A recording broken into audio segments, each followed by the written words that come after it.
Hello, entrepreneurs. Welcome to the brand new interview on the online magazine Visionary Leaders. This time we have somebody special to share his view on leadership and brand building. Before I reveal his name, allow me to give one liner where you could get a hint whom I'm talking about. Nitte, one of the well-known city from South Karnataka, is known for the educational establishments in the city. Today, I'll be interviewing the man behind Nitte, deemed to be university, Mr. Vinaya Hegde. Dear entrepreneurs, I'm Praveen Bandari, editor-in-chief of the online magazine Visionary Leaders. As you know, through this magazine, I make my best effort to bring you the realistic understanding on the subject of leadership and brand building from some of the best brains of the world. As published in Mangalore Today News Network, dated November 15, there are some people who search far and wide for success, and there are few who believe in themselves strongly. They stay where they are and create a world of success around themselves.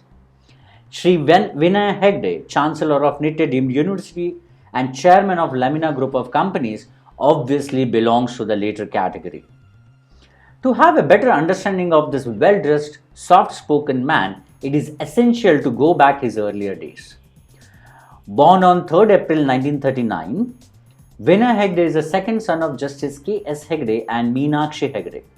His father, Justice K. S. Hegde, a respected judge of Supreme Court and also the Speaker of Lok Sabha, has perhaps left an indelible impression on his mind. Hegde had his early education from St. Aloysius College, Mangalore, and topped it with BSc degree from St. Joseph's College, Bangalore. Then after a stint in Canara Workshops Limited, Hegde was all set to plunge into the world of entrepreneurship. In 1975, Hegde's dreams took shape in the form of his flagship enterprise, Lamina Suspension Products Limited, with tremendous zeal coupled with hard work and inspired team effort. He systematically built, almost from scratch, two organizations, one an industrial enterprise and the other an educational organization, both of which have become symbols of what one man with the conviction can achieve in one's own lifetime. Well-read and widely travelled, Vinay Hegde is happily married to Sujata. They have two children, daughter Ashwita R. Punja and son Vishal Hegde, who has faithfully followed his father's footsteps, assisting him in the business. Even now, at the age of 80 plus, when most men contemplate retirement, Hegde continues to be a busy man, always bubbling with enthusiasm. From his plush office in the 8th floor of Ram Bhavan complex in the city, he presides over the empire he has carefully created, guiding its destiny with effortless ease. Under his flagship comes the Lamina Group of Companies. As the Chancellor of Nitte University, his responsibility in carrying forward the torch of education and enlightenment has increased further. Today, N. Vinay Hegde stands as one of the leading entrepreneur of the region. With that, I present you the man himself, Mr. Vinaya Hegde.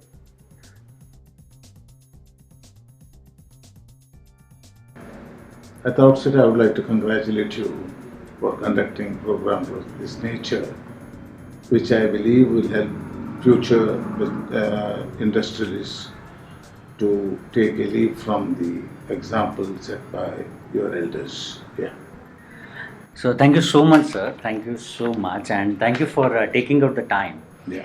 And I'll without wasting too much time on this part, I'll quickly jump to the question, right? Yeah. So that would save a lot of time for us.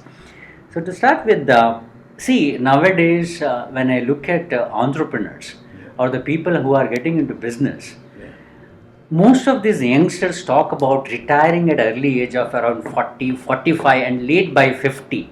Yeah. But when I look at you, you still keep going, like, the Johnny Walker, keep walking. So what exactly, how you take, how you look at this thought of retiring at what age and how it should work? Praveen, work is a pleasure by itself. If you take it as a pleasure, then you would not like to look at retirement at any particular age, as Uh-huh. long as your health permits you to work.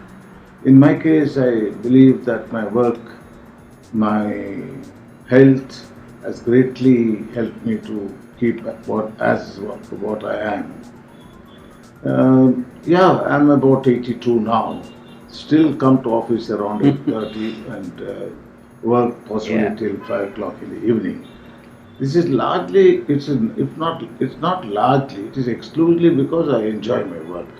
I Right. meet a lot of people, I have the pleasure of sharing my opinion with others, and most importantly, my colleagues and my friends respect me for the work what I do.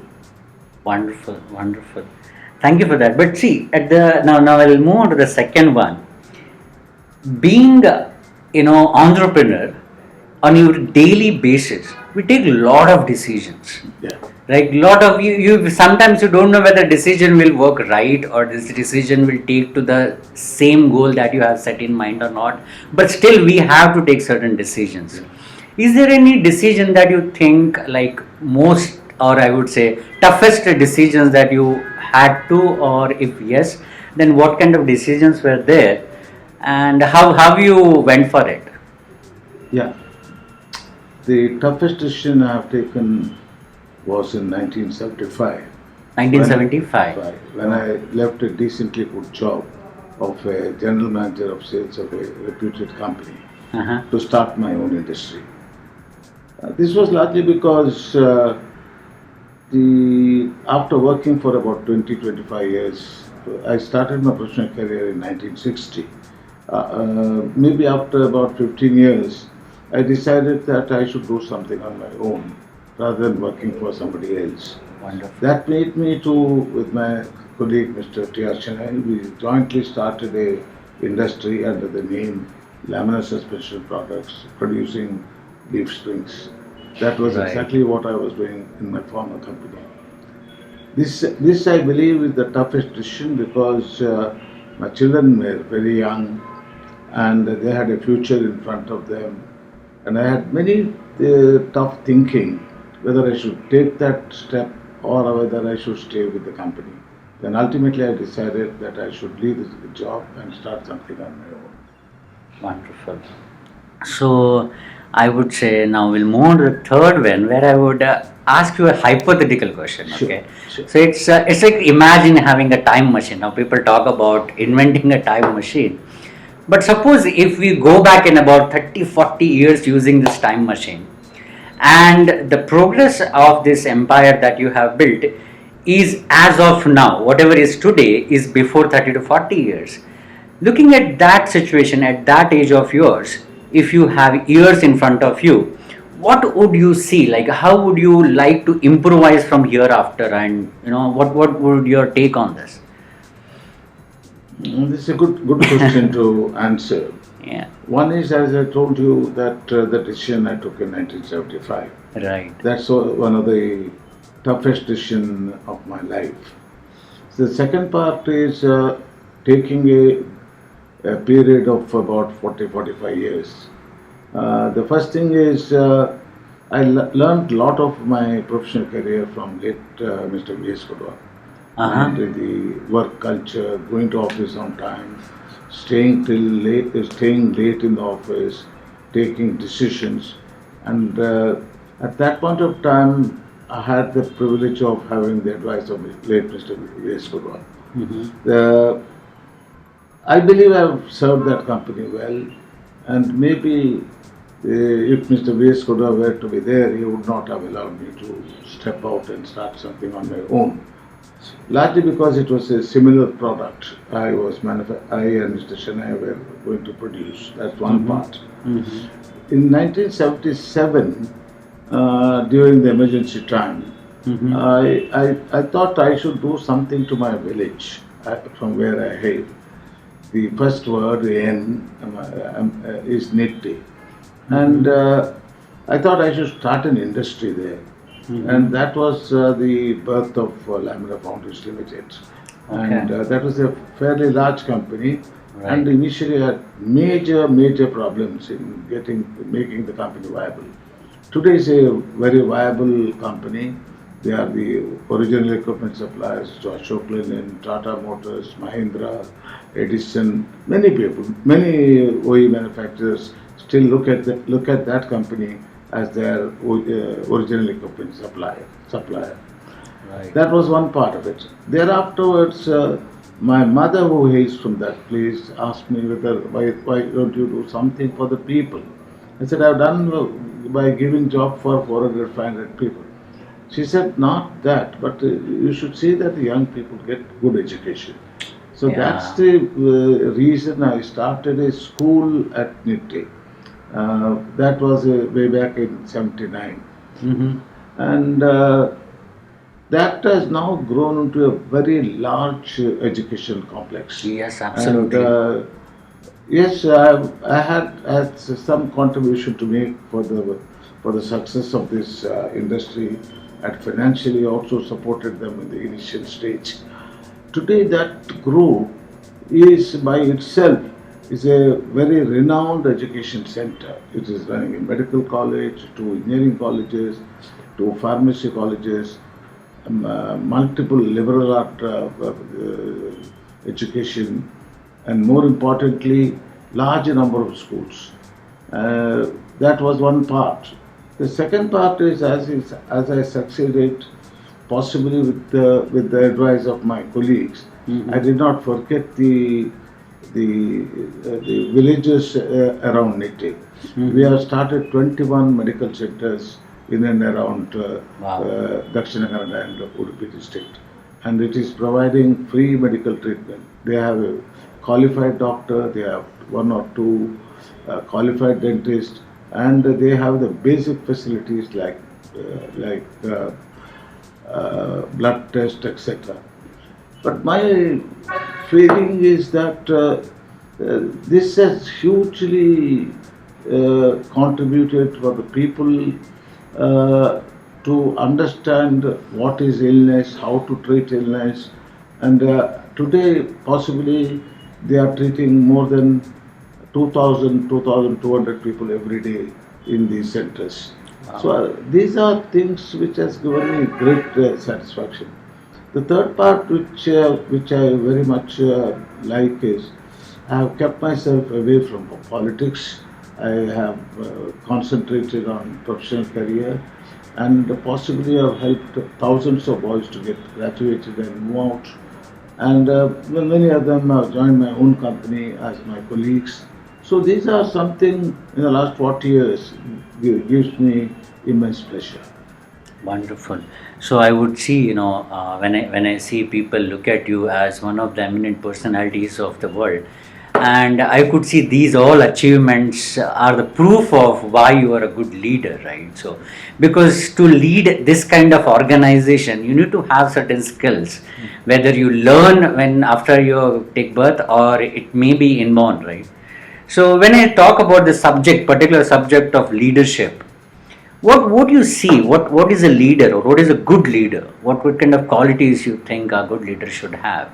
Yeah, a good leader should also understand the aspiration of the people who work with them. A good leader should respect their colleagues, give them opportunity, as I had the opportunity of learning under Mr. V.S. Kudwa. I feel they also must get somebody to guide them. And Right. maybe I have motivated many of my colleagues. Mhm. And one other thing which gives me great satisfaction is more than 50%, 60% of the people who were with me when I started this journey in 1977, 78 are still my colleagues. Possibly it highlights that I respect them, they know that I respect them, and they give their best to see that the company succeeds. And when people say that Vinay Hegde has built a company, it's absolutely not correct. There are at least about 10, 20 of them who have greatly helped me. Mr. Rajendra in the finance area, Mr. Tiyachane in the technical area, Mr. Baliga in the administration area. That was related to laminar suspension and laminar foundry. As far as the education institutions are concerned, I owe it largely to Dr. Shantram Shetty and his team. They have so much helped me to build the medical college. Large number of them helped me to take tough decisions. When I thought of starting a medical college, there were many doubting Toms who said, "Don't start it. It's not easy to run a medical college." But I told you, I've been now adjusted to taking difficult decisions here. Yeah, Leaving a job, starting an industry without having not too much of financial strength. These are things possibly has toughened me in life, and also respect my colleagues. I have learned one thing: for any person to succeed, the support of his colleagues is the most important part, and that any entrepreneur must believe he must respect his colleagues. Unless you get their 100% loyalty, it's not succeed. It is not easy to succeed in business. Wow, that's very words of wisdom, I would call it. So I could see that these all things that you're saying must have been sometimes, overwhelming to see how this could happen. Sometimes when you have a bigger goals, in the process we see how this could happen. There is a question always behind the mind. We always ask ourselves. That's how at least I do, when I'm taking certain decisions. So, being a leader, what do you think is a real challenge to be a leader? Not as a characteristics, or I would say challenge, how to be a good leader, like how to lead people. First, you should understand whatever you build, you do not build it on your own. Second thing is a collective work. You must have the cooperation of the people who work. Right. See, there are many decisions. You have to deal with the bankers, you have to deal with the customers, you have to deal with the parents, you have to deal with very senior colleagues like Dr. Shantram Shetty, and many others. And I believe these are all difficult tasks, and I'm fortunate I have the frame of mind to achieve most of these goals. And if some people believe that I have succeeded in a professional career, it is largely because of the fairly sober mind I have. This I owe it to my mother. She has brought me up in a way that I should respect others, and that's the only way you can succeed in life. Wonderful. So coming to the last question of your interview. So first of all, I would say I'm very fortunate to have you in front of me physically. I'm talking to you. But thing is, a lot of people out there, entrepreneurs, who are looking for a good opportunity in their life, and who are working really hard to be a good citizen, or develop certain things for people around the world. They may not be so fortunate to have you in front of them, but at least through this Visionary Leaders magazine, which I'm doing online, they could understand your thoughts, right? So at the last, I would like to ask you, like, and one more thing I would like to ask here, before mentioning this question.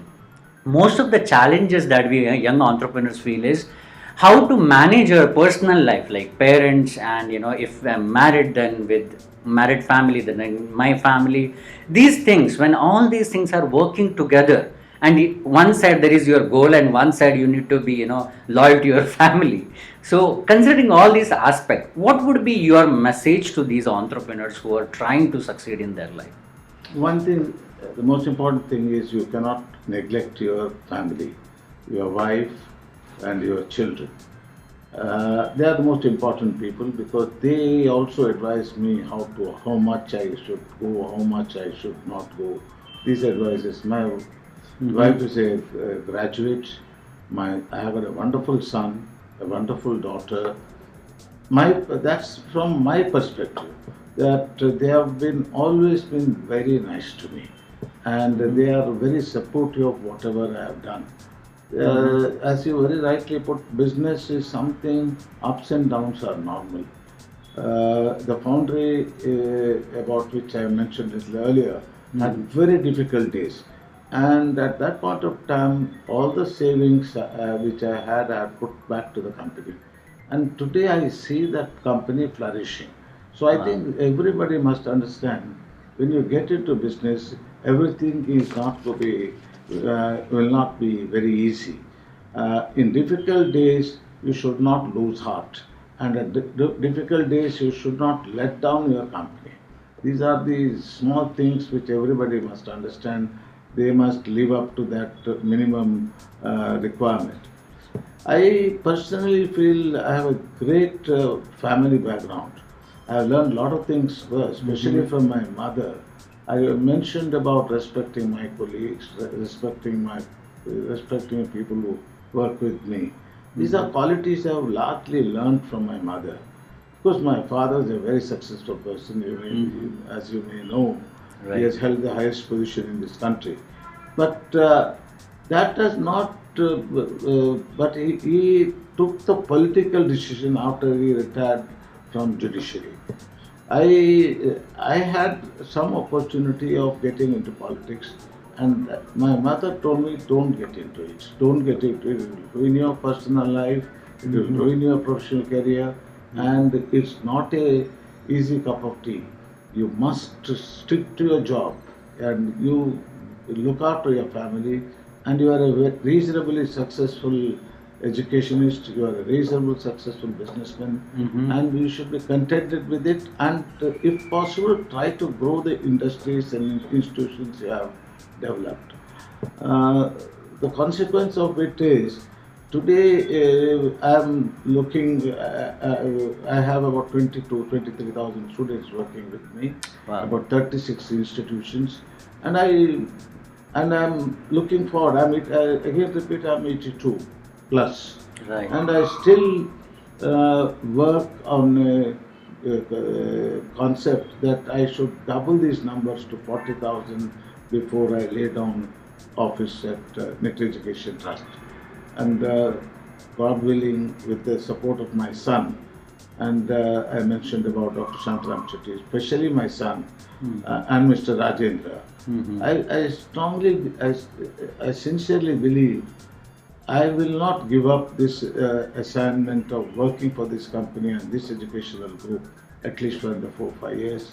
And in 4 5 years, maybe I'll see the institution having about 50 60 educational institutions and about 45,000 students. Wonderful. That's really inspiring and mindful. Thank you so much. Thank you so much for your valuable time. And people, this is Mr. Vinay Hegde for us. And I'm sure you must have got a really good insight on how he is building his company or this empire, where the purpose of his whole doing is service to the society. I think this is one underlined statement where we were not really looking at. We are only looking at the glittery things out there. But service to the society is what making this industry flourish. Thank you so much. Keep in touch with me on this channel. We will bring more people more leaders like Mr. Vinay Hegde, and we will definitely help you to understand the concept of leadership in detail. Thank you so much. Thank you.